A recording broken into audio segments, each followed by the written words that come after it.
Assalamualaikum warahmatullahi wabarakatuh. Senang sekali berjumpa kembali di podcast Kapsul, percakapan profesional dan solusi kesehatan RSUD Sidoarjo. Saya Wina Diamanda, host podcast pada kali ini.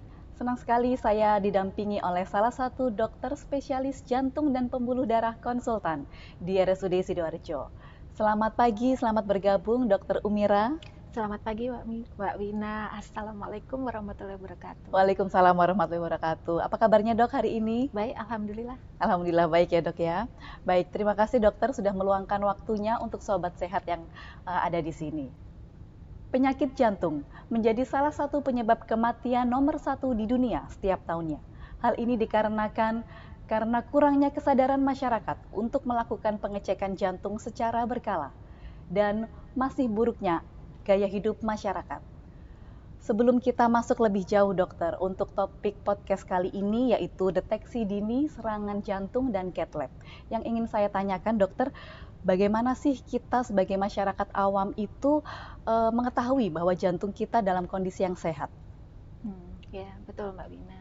Jadi pertama yang harus kita lakukan adalah melakukan deteksi dini penyakit jantung. Nah, siapa yang perlu dilakukan pendeteksian dini? Yaitu adalah masyarakat yang umurnya 40 tahun atau lebih, atau kelompok yang sudah ada risiko. Contohnya, biarpun umurnya kurang dari 40 tahun, tapi sudah ada penyakit hipertensi dan atau penyakit diabetes. Jadi bisa hipertensi aja dengan diabetes atau salah satu hipertensi atau diabetes. Lah, sebaiknya melakukan deteksi dini untuk mengetahui kesehatan jantungnya. Ya dok ya. Ya. Kemudian untuk penyakit jantung sendiri ini deteksi dininya itu gimana sih dok caranya?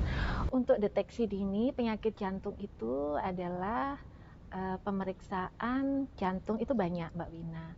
Pemeriksaan dibagi pemeriksaan yang non-invasif dan pemeriksaan yang invasif. Pemeriksaan yang non-invasif itu adalah salah satunya pemeriksaan rekaman jantung. Kemudian pemeriksaan USG jantung atau disebut juga dengan ekokardiografi. Kemudian pemeriksaan exercise stress test atau treadmill. Jadi pasien yang dilakukan pemeriksaan itu melakukan olahraga dan kita nilai aktivitas listrik jantungnya. Kemudian ada lagi pemeriksaan yaitu pemeriksaan kalsium score. Kemudian bisa dilanjutkan dengan coronary CT kardiak. Begitu, salah satu pemeriksaan untuk mendeteksi penyakit jantung. Jantung ya dok ya? Baik. Kemudian sebagai masyarakat awam lagi nih dok, kapan sih kita tuh harus aware tentang kesehatan jantung kita? Atau siapa-siapa aja nih yang harus lebih aware? Ataukah ada kelompok usia atau gender? Ya betul, jadi penyakit jantung itu sebaiknya lebih awal kita periksa supaya jangan sampai kita terkena penyakit jantung ya. Untuk pasien yang umurnya 40 tahun atau lebih yang kalaupun tidak ada penyakit itu lakukan pemeriksaan general check up 1 tahun sekali. Kalau sudah ada faktor risiko seperti ada penyakit hipertensi, kencing manis, penyakit ginjal, itu sudah harus melakukan pemeriksaan dini untuk penyakit jantungnya, dan itu dilakukan 6 bulan sekali. Jadi lebih sering ya dibandingkan dengan orang yang tidak ada penyakit tapi karena faktor usia, jadi untuk melakukan pencegahan supaya tidak terjadi penyakit jantung. Kemudian bagaimana dengan mungkin sobat sehat di rumah ini banyak yang Gen Z dokter atau generasi milenial, Gen Z atau milenial. Itu mereka usianya rentannya antara 8 sampai 23 dan 24 sampai 39 tahun. Apakah mereka cukup sampai-sampai aja nih dok untuk kesehatan jantungnya mereka? Iya, betul. Karena gaya hidup masyarakat kita, apalagi yang masih muda ya, itu awal itu memang umur 40 tahun ke atas sebaiknya disarankan untuk melakukan pemeriksaan dini kesehatan jantungnya. Tapi karena sekarang itu lifestyle itu berbeda ya, anak muda itu lebih banyak dengan komputer, kurang olahraga, kemudian merokok, termasuk vape, kemudian banyak makan makanan yang manis, minuman banyak macam-macam, kemudian banyak makanan yang saya rasa banyak junk food ya. Junk food itu artinya makanan yang siap saji gitu, yang tidak diolah sendiri dengan baik. Nah, sebaiknya apalagi kalau sudah punya risiko karena penyakit jantung koroner itu penyebabnya itu banyak. Jadi ada 2 penyebabnya, pembagian besarnya ya Mbak Wina. Jadi faktor risiko yang bisa dimodifikasi dan faktor risiko yang tidak bisa dimodifikasi.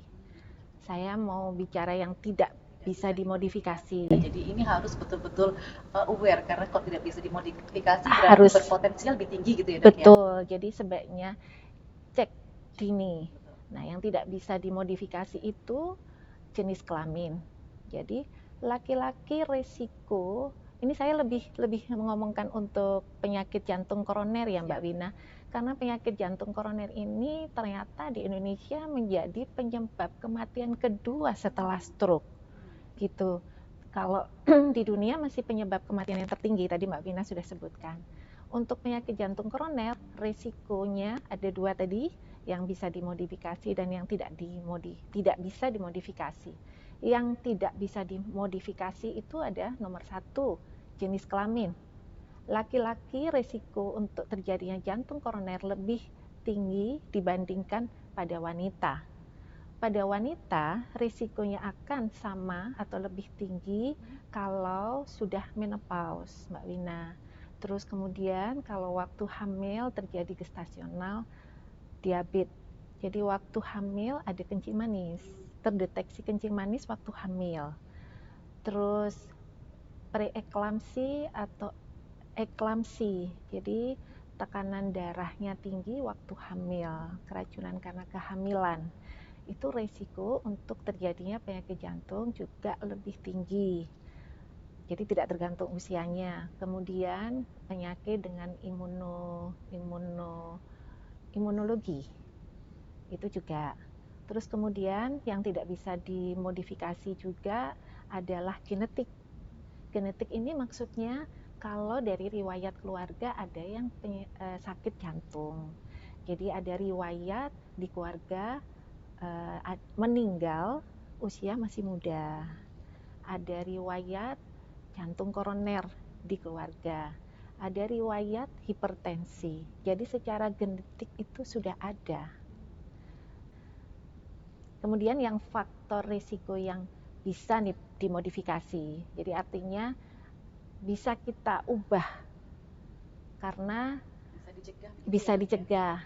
Apa aja Mbak Wina? Lifestyle, hidup sehat seperti Mbak Wina, rajin olahraga, terus kencing manis, ada tekanan darah tinggi, kemudian obesitas, terus merokok terutama ya, kemudian yang nggak kalah penting karena stres. Jadi ternyata stres itu bisa menyebabkan terjadi penyakit jantung. Termasuk waktu tidur yang cukup juga. Betul, ya betul. Istirahat yang cukup, minimal 7 jam. Ya, itu faktor yang bisa dimodifikasi Mbak Wina. Jadi untuk supaya kita tetap sehat jantungnya, itu yang kita lakukan. Faktor yang bisa dimodifikasi itulah yang kita lakukan. Baik dokter, Sobat Sehat mungkin ada keluarga atau tetangganya di sekitar yang justru karena tahu risiko dari penyakit jantung ini malah takut untuk berkonsultasi ke dokter spesialis jantung. Kira-kira supaya semuanya lebih waspada, apa sih dok gejalanya? Ya. Untuk gejala, ini saya lebih tekankan untuk penyakit jantung koroner ya Mbak Wina. Untuk gejalanya adalah nyeri dada.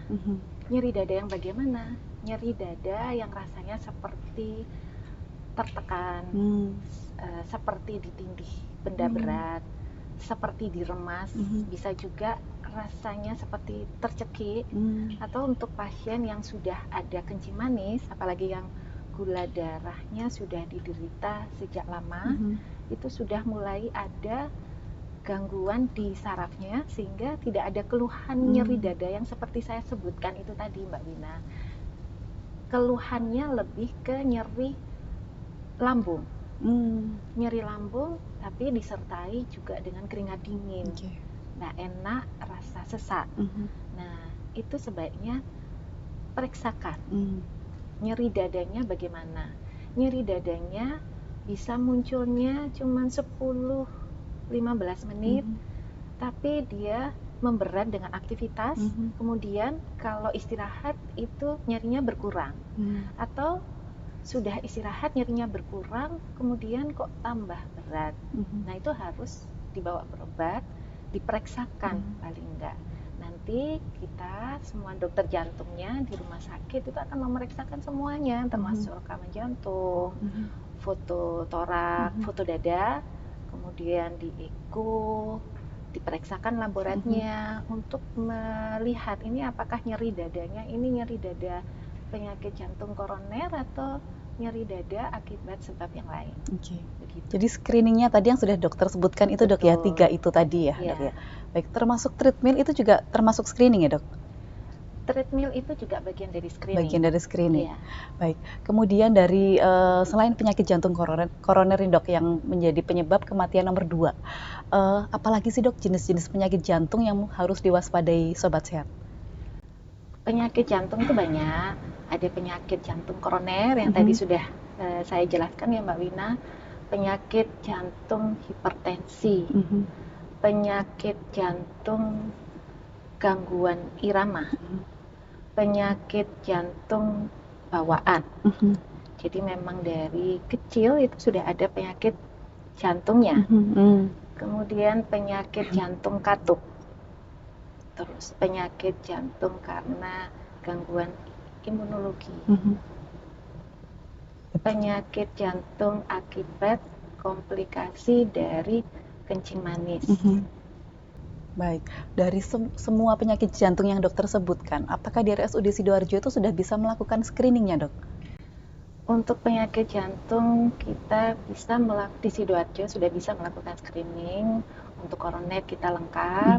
Untuk penyakit jantung gangguan irama jantung juga sudah ada pemeriksaannya lengkap. Termasuk Holter kita sudah ada.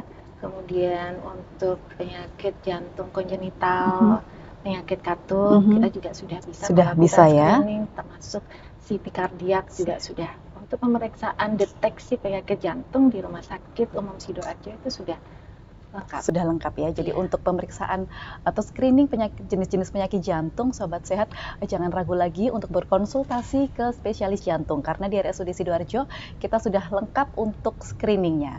Baik, dokter, dari penyakit-penyakit jantung yang sudah dokter sebutkan, yang risikonya paling tinggi itu apa ya, Dok? Yang mana? Semua penyakit jantung memang berisiko ya, Mbak Wina. Hanya saat ini paling banyak penyebab kematian di Indonesia. Kedua itu adalah penyakit jantung koroner. Penyakit jantung koroner. Dan penyakit jantung koroner itu kita bisa cegah. Jadi nggak harus pasiennya sakit kita obati.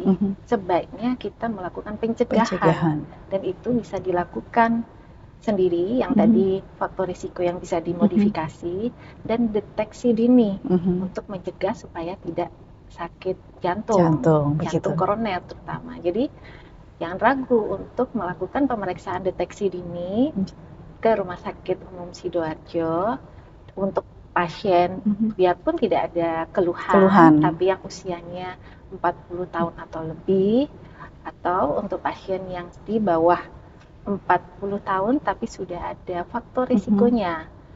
Faktor risiko tinggi, hipertensi, ada diabetes, ada penyakit ginjal. Sebaiknya segera begitu, dokter ya, segera untuk berkonsultasi. Jadi kesini itu tidak hanya untuk berobat aja, tapi deteksi dini.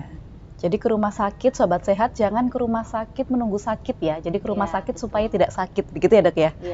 Terus sekali lagi Mbak Wina, kan Sebelumnya kalau pasien jantung itu identik pasien yang sudah usianya udah lanjut ya, udah sepuh-sepuh gitu. Jadi yang nganter itu cucunya nganter, neneknya. Jangan salah, Iya. karena yang lifestyle-nya kurang Iya. olahraga, mager, banyak duduk, merokok, makan makanan yang tidak sehat, itu beresiko. Itu justru yang nganter ya dok ya biasanya ya? Betul, itu beresiko untuk sakit jantung, Betul. stres, kurang istirahat. Nah, nggak ada salahnya untuk kontrol. Bukan Siap. kontrol maksud saya, datang ke rumah Datang sakit aja umum berkonsultasi, Sidoarjo. ngobrol-ngobrol aja santai gitu ya dok ya? Ngobrol boleh, deteksi dini. Deteksi Jadi dini. jangan sampai sayang ya, masih muda, yang masih aktif, sangat dibutuhkan, terus sakit jantung. Kalau di RSUD sendiri nih dok, yang paling banyak itu penyakit jantung apa dok yang datang? Saat ini yang paling banyak datang adalah penyakit jantung, hipertensi, komplikasi dari hipertensinya, gagal jantung, kemudian penyakit jantung koroner banyak, karena penyakit diabetesnya banyak juga. Penyakit diabetesnya banyak. Penyakit diabetes itu komplikasinya juga ke jantung, hipertensi dan penyakit jantung koroner. Akibat penyakit jantung koroner yang tidak terobati dengan baik, pasiennya menjadi gagal jantung, ada gangguan irama jantung. Jadi itu semua adalah komplikasi dari penyakit jantung yang tidak terobati dengan baik atau tidak terdeteksi karena tidak diperiksakan lebih awal. Jadi sudah terlambat begitu ya dok ya? Baik, kemudian untuk penyakit-penyakit jantung, kemudian screening-screening yang sudah dokter ceritakan di awal tadi, itu semua dilaksanakan di cath lab ya dok ya? Untuk pemeriksaan, screening itu kan dibagi menjadi pemeriksaan yang non-invasif, ya, sampai yang dari hasil pemeriksaan screening yang non-invasif itu ternyata terbukti ada penyakit jantungnya, baru dilanjutkan untuk tindakan kateterisasi. Gitu.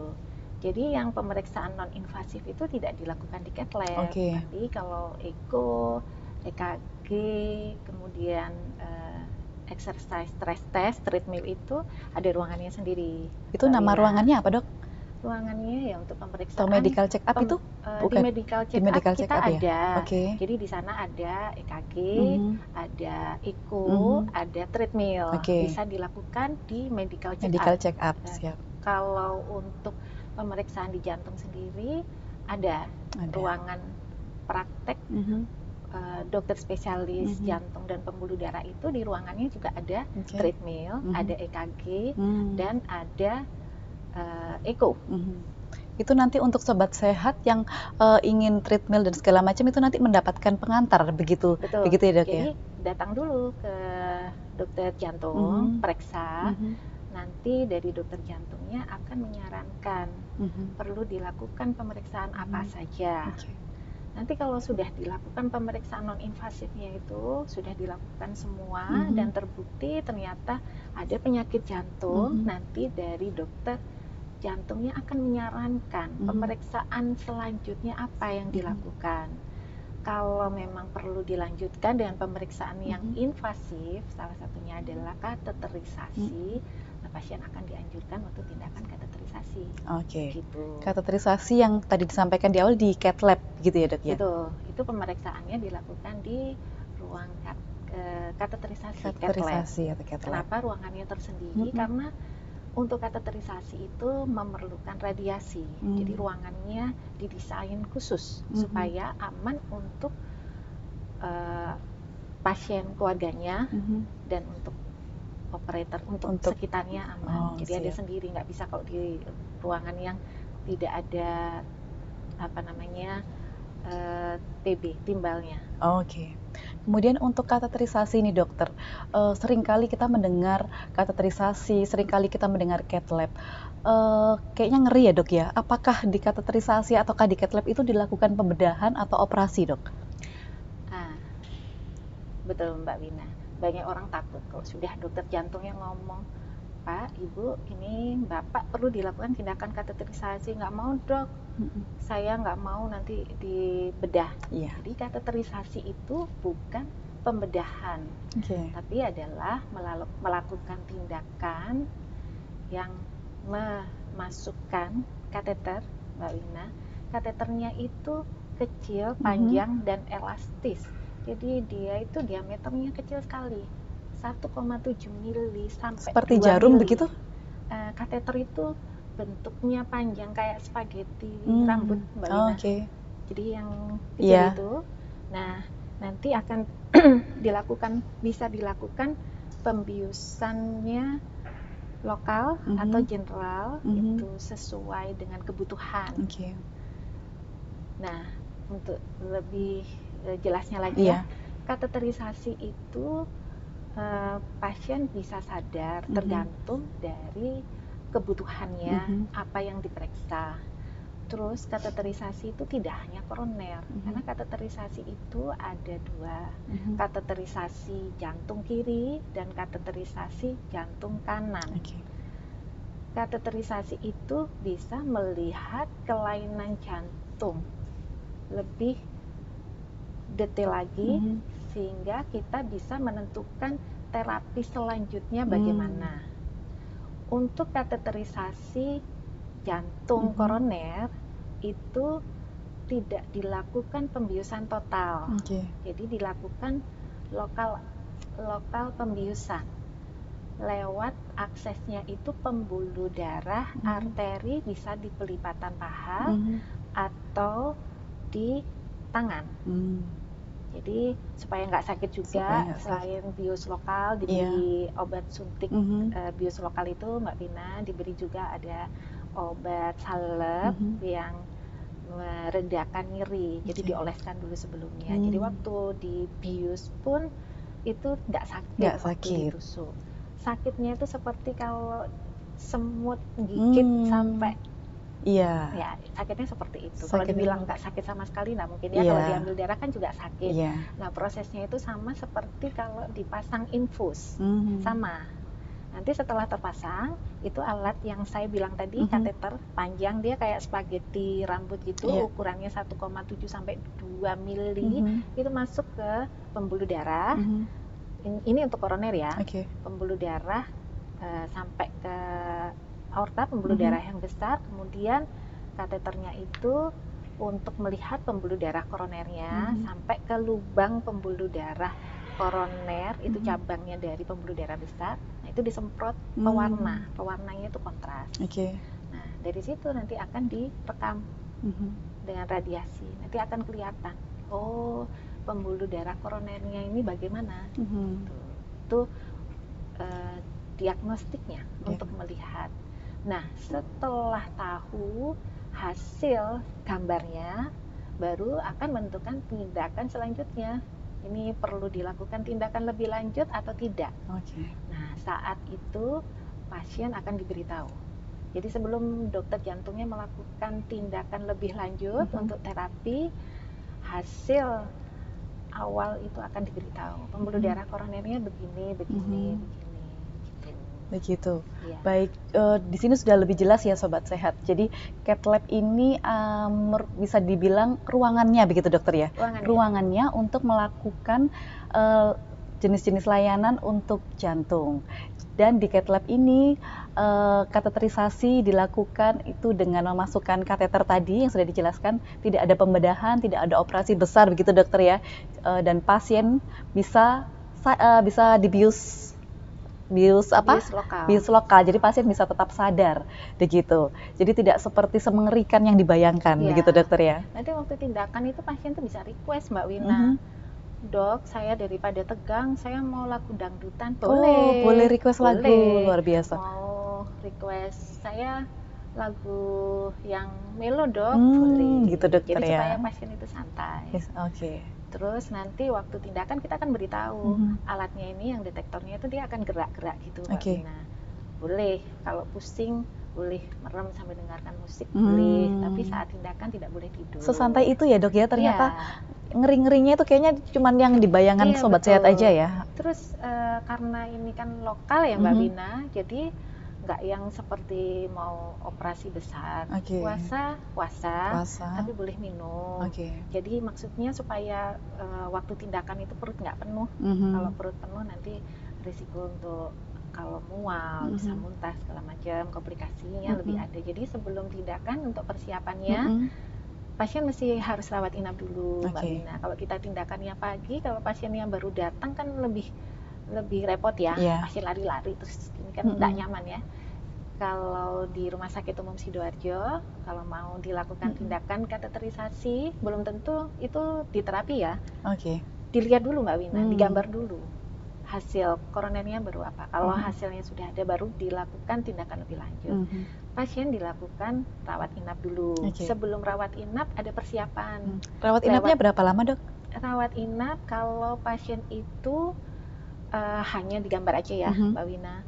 Jadi dari hasil pemeriksaan ternyata perlu dilakukan tindakan kateterisasi pagi umpamanya hari Selasa ya. Satu hari sebelumnya rawat inap lewat dari poli. Ini kalau pasien yang bukan yang akut coronary syndrome, jadi pasien yang kronik, yang dijadwal. Nah, satu hari sebelumnya dia persiapan terus rawat inap, besok paginya dilakukan tindakan kateterisasi. Ternyata hasilnya ada lesi, tapi lesi yang tidak perlu untuk dipasang ring. Itu balik ke ruangan biasa. 6 jam setelah alatnya ini dilepas, kondisinya tidak ada keluhan, tekanan darah semuanya baik, pasien boleh pulang. Boleh pulang. Boleh pulang. Baik. Kalau pasiennya setelah dilakukan tindakan diagnostik itu ada yang perlu tindakan lebih lanjut, contohnya perlu dipasang ring. Nah, itu pindah setelah selesai akan dipindahkan ke ruang intermediate untuk observasi. Kemudian besoknya tidak ada keluhan, baik semua hasil pemeriksaannya baik, rekaman jantung tidak ada keluhan, vital sign-nya juga bagus, pasien pindah ke ruangan dan boleh pulang. Baik.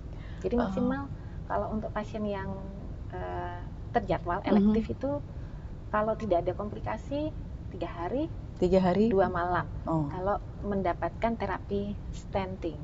Kalau hanya untuk melihat aja 2 hari 1 malam ya. Cukup singkat ya dokter ya. Pulang.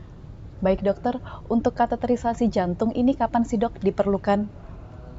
Ya, jadi dokter jantung akan menyarankan pasien menjalani kateterisasi jantung untuk mengetahui masalah jantung atau menentukan penyebab potensial rasa sakit dada yang dikeluhkan oleh pasien. Nah, selama prosedur kateterisasi itu, dokter juga bisa mengkonfirmasi adanya jantung bawaan. Terus mendeteksi masalah pembuluh darah koroner. Jadi kateterisasi itu tidak hanya untuk pembuluh darah koroner, Mbak Wina, tapi bisa untuk mendeteksi penyakit jantung bawaan, terus mendeteksi penyakit jantung katup, mengukur tekanan dalam jantung. Jadi tekanan yang di dalam jantung, bukan di luar. Terus melakukan biopsi. Biopsi jaringan dari jantung itu bisa melewati kateterisasi dan mengevaluasi, merencanakan opsi selanjutnya yang diperlukan dari hasil tindakan kateterisasi. Cukup banyak ya dok yang bisa dilakukan di kateterisasi, ternyata tidak jantung aja nih, bisa di yang lainnya ya dok ya? Betul, maksudnya tidak hanya pembuluh darah koroner, tapi bisa untuk menilai penyakit jantung lainnya. Dan termasuk bisa untuk melakukan biopsi jaringan jantung, Mbak Wina. Selain kateterisasi, tindakan kateterisasi untuk jantung, di Rumah Sakit Umum Sidoarjo ini juga bisa melakukan tindakan kateterisasi di luar jantung. Dokter saraf juga bisa melakukan tindakan kateterisasi untuk sarafnya. Dan yang di Rumah Sakit Umum Sidoarjo itu sudah dilakukan. Sudah bisa. Untuk saraf itu sementara untuk pasien umum dan KSO ya Mbak Wina. Sementara untuk BPJS-nya mungkin masih dalam proses. Tapi ya. kedepannya insya Allah pasti bisa. Dan untuk dokter bedah saraf juga melakukan tindakan di ruang idik. Jadi kita menyebutnya ruang kateterisasi adalah ruang idik, ruang instalasi diagnostik intervensi kardiovaskuler. Begitu. Nanti Begitu. mungkin selanjutnya Mbak Wina akan bisa ngobrol dengan Dokter Andiva. Dokter Andiva spesialis saraf ya, Dok Betul, ya? Ya, baik. Dokter Andiva spesialis saraf, Dokter Wimba Dokter spesialis Wimba. bedah saraf. Iya. Kemudian kalau yang untuk dokter sarafnya ada Dokter Sugeng, Dokter Sugeng.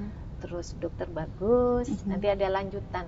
Ada lanjutan dari podcast ini ya, Dok ya? Iya, betul, penggunaan kateterisasi tapi di luar jantung. Di luar jantung. Ya. Siap. Kemudian untuk proses kateterisasi ini sendiri memakan waktu berapa lama, Dok?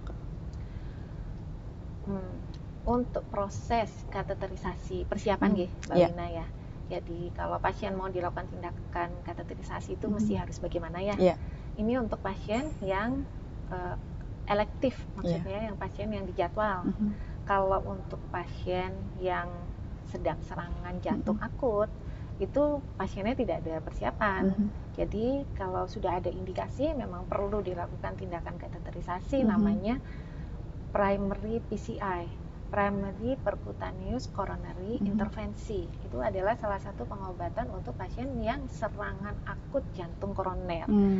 Serangan akut itu artinya terjadi pembuntuan di pembuluh darah koroner yang terjadi secara mendadak dan buntunya buntu total. Nah, itu salah satu terapinya adalah dengan kateterisasi, dibuka yang buntu itu dengan segera. Tapi untuk pasien yang elektif itu ada persiapan yang perlu dilakukan. Jadi pasien itu akan datang ke dokter jantung, kemudian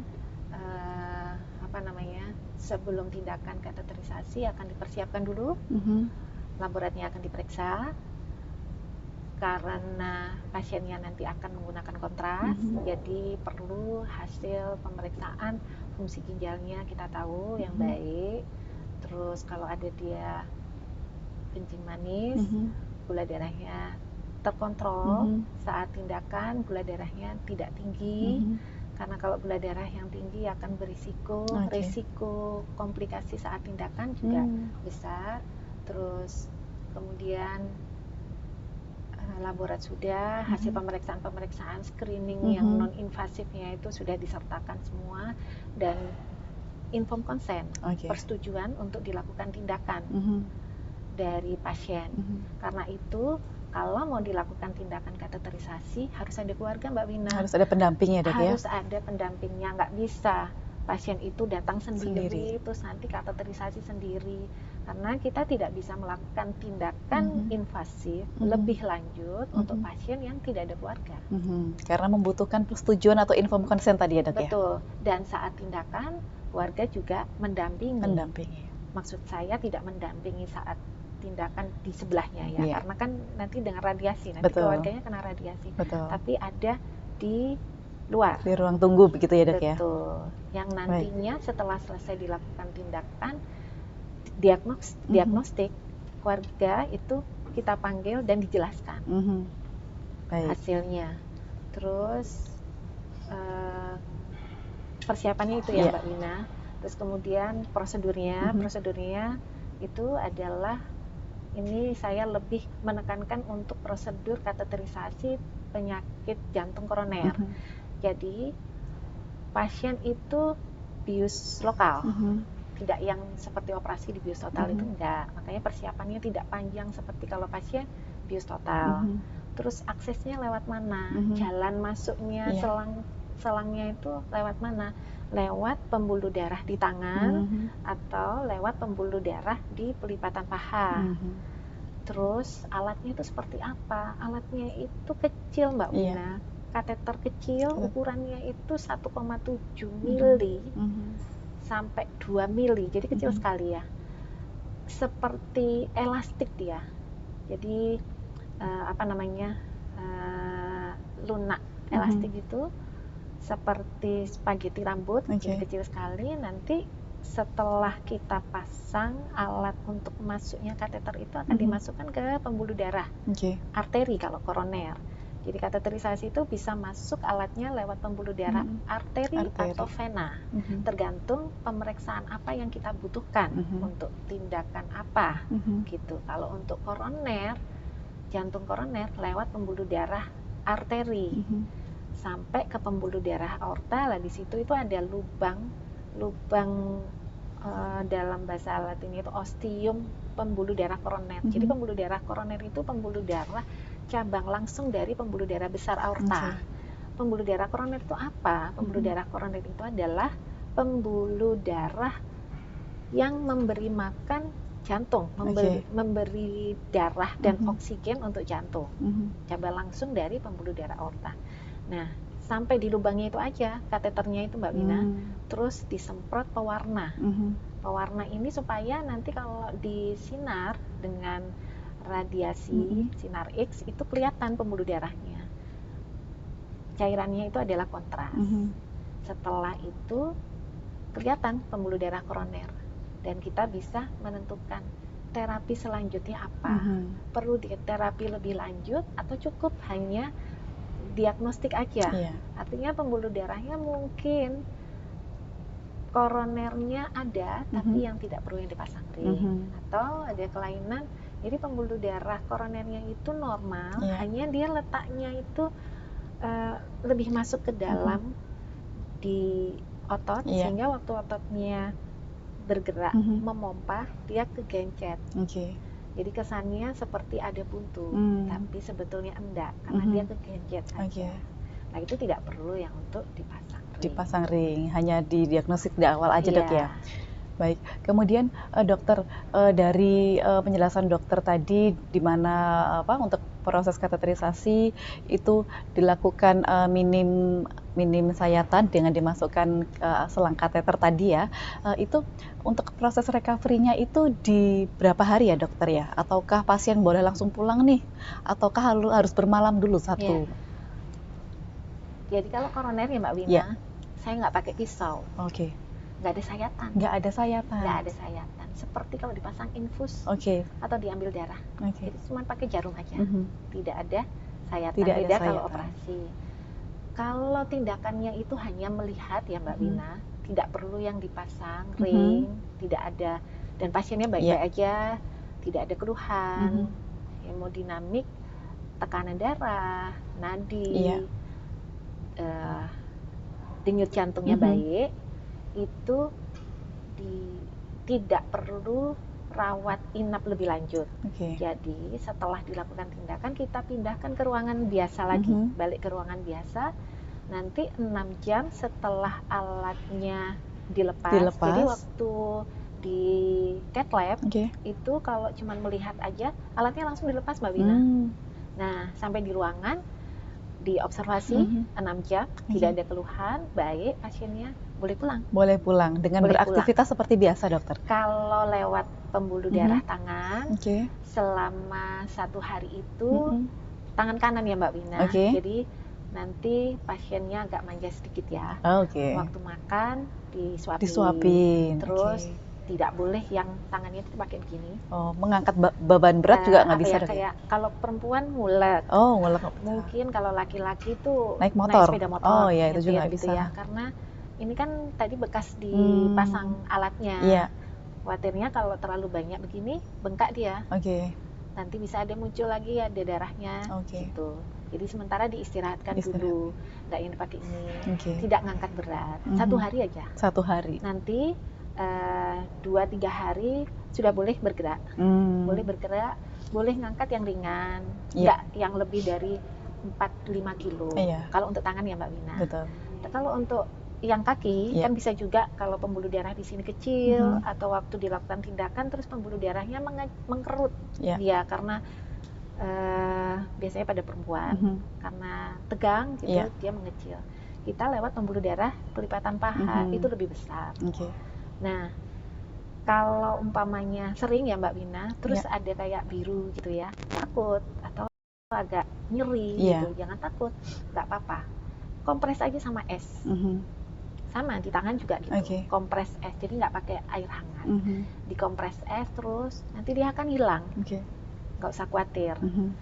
Terus kalau yang kaki itu sama 6 jam itu nggak yang jalan-jalan naik gunung, berenang, itu tidak dianjurkan karena nanti bengkak dia.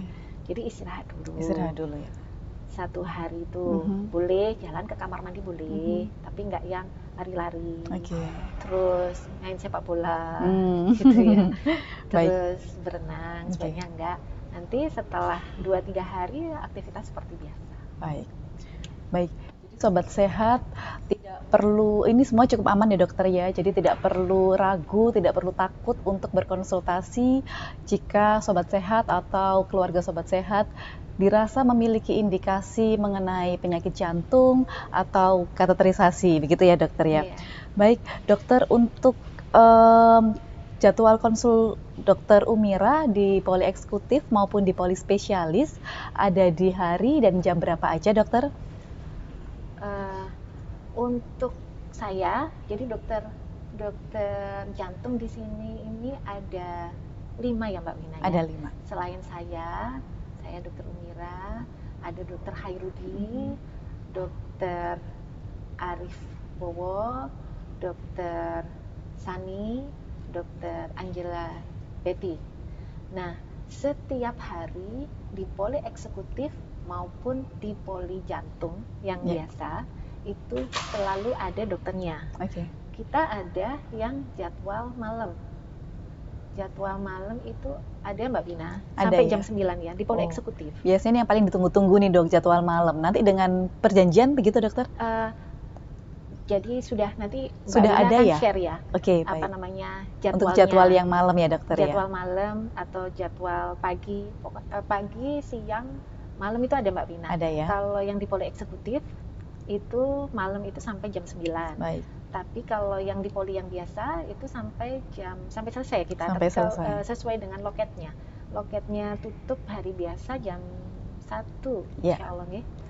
Kalau dan itu nanti Mbak Wina bisa share aja di itu sobat sehat bisa melihat di sosial media RSUD Sidoarjo. Untuk di Instagram kita sudah mencantumkan untuk jadwal layanan dokter termasuk dokter spesialis jantung. Betul. Terus saya tambahkan lagi. Jadi untuk tindakan kateterisasi itu dokter jantungnya ada tambahan. Ada tambahan belajar lagi, ada sendiri. Jadi jantung itu general kardiologis, kemudian ada yang bagian elektrofisiologis tadi, ada yang kongenital, ada yang koroner, ada koroner dan valvular. Nah untuk saat ini yang untuk kateterisasi koroner itu ada saya, ada dokter Arif Bowo, ada dokter Sani. Terus untuk dokter yang lainnya untuk eko, pemeriksaan eko dan lainnya semua dokter jantungnya bisa. Yang spesialisasi tambahan juga ada dokter Sani juga bisa. Jadi kita untuk pemeriksaan jantungnya itu lengkap Mbak Wina. Ada eko yang biasa yang lewat sini ya, ekokardiografi. Ada yang ekonya alatnya dimasukkan lewat mulut. Terus kita lakukan dobutamine stress echo pun juga ada, dan alat echo yang kita punya pun juga sudah 3D Mbak Wina. Jadi lebih jelas ya dokter ya? Betul, sudah ada pemeriksaan yang lebih canggih lagi, tidak hanya yang konvensional echo, tapi kita juga melakukan strain echo. Itu kita semua di sini bisa sudah melakukan. Bisa dilakukan dan lengkap ya? Tidak hanya pasien umum Mbak Wina, BPJS pun juga bisa dilakukan. Ya, betul. Dan untuk tindakan kateterisasi itu di-cover semua. Pasien tidak perlu ada tambahan biaya. Kalau pasien memakai BPJS dan sesuai dengan kelas. Jadi cukup datang berkonsultasi aja ya dokter ya. Nanti untuk tindakan selanjutnya untuk berkonsultasi. Betul. Dan sekali lagi ya Mbak Wina, Rumah Sakit Umum Sidoarjo ini nggak yang hanya memberi terapi aja ya. Harapan kita, harapan saya, pasien itu bukan yang pasien, tapi jangan ragu untuk melakukan pemeriksaan deteksi dini untuk penyakit jantung. Untuk pasien-pasien yang sudah saya sebutkan tadi yang Mbak Wina sudah tanya, pasien yang umurnya 40 tahun atau lebih, atau yang kurang tapi sudah dengan faktor risiko. Jadi sebelum sakit, mari dicegah. Iya, betul. Itu lebih baik ya daripada sakit. Daripada tunggu sakit ya dok ya. Baik, terakhir dokter untuk di podcast ini, apa yang bisa dokter sampaikan pesan-pesan untuk sobat sehat yang ada di manapun berada? Pesan saya penyakit jantung itu bisa dicegah. Jadi sebaiknya kita mencegah, bukan mengobati. Begitu ya Mbak Lina. Bagaimana sih mencegah supaya tidak sakit jantung? Ada 10 hal yang bisa kita lakukan supaya kita tetap sehat. Nomor 1 adalah pola makan sehat. Mbak Wina sudah paham semua ya. Kita semua paham pola makan sehat itu yang bagaimana. Pola makan sehat itu yang lebih banyak serat, sayur dan buah, tidak terlalu banyak gorengan, makanan yang kelinter-kelinter yang enak-enak itu ya Mbak, boleh sih tapi sebaiknya dihindari. Terus kemudian nomor 2 yang tidak kalah pentingnya adalah berhenti merokok. Berhenti merokok, rokok yang sigaret atau vape. Karena selain untuk diri sendiri menyebabkan risiko terjadinya penyakit jantung, juga akan mengakibatkan orang yang menghirup itu juga bisa terkena sakit jantung. Namanya pasif perokok, pasif smoker. Sayang kan kalau orang yang kita cintai sakit hanya karena kita merokok atau vape. Terus kemudian hindari stres. Orang pasti protes ya Mbak Pina. Dokter, orang itu pasti stres. Kalau nggak stres itu nggak hidup. Bagaimana caranya memanage? Jadi stres boleh, tapi kita manage dengan baik. Bagaimana cara memanage stres dengan baik? Yaitu dengan berolahraga. Dan itu dapat lagi untuk mencegah supaya tidak terjadi penyakit jantung. Olahraga yang dilakukan boleh jalan kaki aja, minimal setiap hari setengah jam, maksimal 1 jam. Kalau lebih dari itu nggak efektif. Atau minimal 30 menit 5 hari dalam seminggu, itu boleh. Pokoknya tetap aktif. Kan namanya olahraga, saya nggak sempat dokter, saya bekerja dari pagi sampai malam.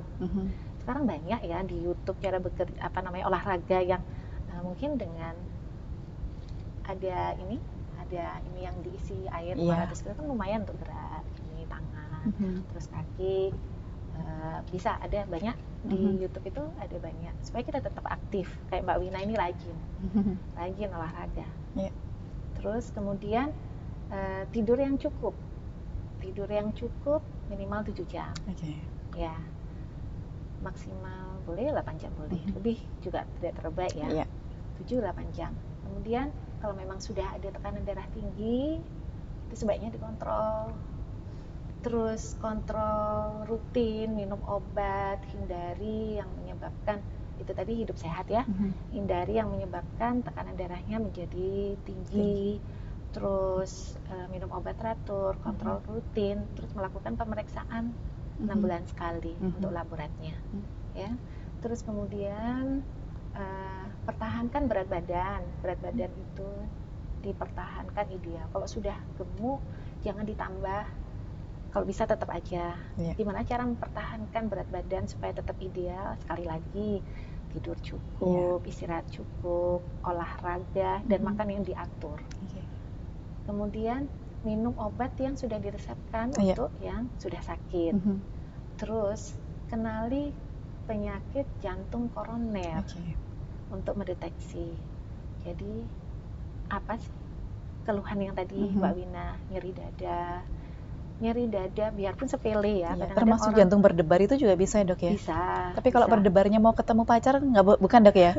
Pacar yang halal ya dok ya? Apalagi kalau ini ya, kalau mau akhir bulan gitu ya. Oh gitu ya, kalau udah kan kanker ya dok ya? Udah habis kantong kering ya dok ya? Iya, itu nggak ada salahnya untuk cek ya. Iya, jangan ragu, jangan malu. Jangan ya. Karena mencegah lebih baik. Betul. Daripada lebih malu kalau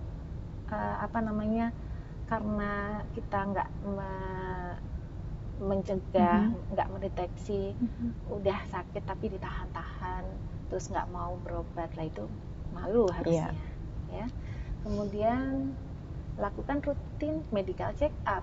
Jadi medical check up itu memang diperlukan untuk mencegah supaya tidak sakit jantung. Betul. Balik lagi, kapan sih kita perlu? Yang umurnya 40 tahun atau lebih, atau yang sudah ada risiko hipertensi, diabetes, penyakit ginjal, itu tadi. baik. Medical check up minimal setahun sekali. Tapi kalau ya, sudah yang ada penyakitnya 6 bulan sekali tadi. Betul. Jadi minimal 1 tahun sekali dan 6 bulan sekali untuk yang sudah ada faktor risiko, begitu ya dok ya. Baik, Dokter Umira, terima kasih banyak atas perbincangan kali ini, luar biasa. Deteksi dini serangan jantung dan cath lab sudah dirangkum menjadi satu pembicaraan. Semoga sobat sehat di rumah semua bisa mengambil manfaat dari obrolan santai kita pada hari ini ya dokter ya. Jika ada pertanyaan bisa disampaikan di kolom komen, nanti akan dibalas oleh tim kami. Bagi sobat sehat semua, jangan lupa follow terus sosial media RSUD Sidoarjo untuk info seputar kesehatan. Ada di Instagram, Facebook, Twitter, kemudian Spotify, YouTube, dan official website RSUD Sidoarjo. Baik sobat sehat, sampai bertemu lagi di episode podcast selanjutnya. Saya Wina Diamanda dan Dr. Umira pamit mohon undur diri. Mulailah menyayangi diri sendiri dengan hidup sehat. Jagalah tubuhmu, sayangi hidupmu. Salam sehat dari RSUD Sidoarjo.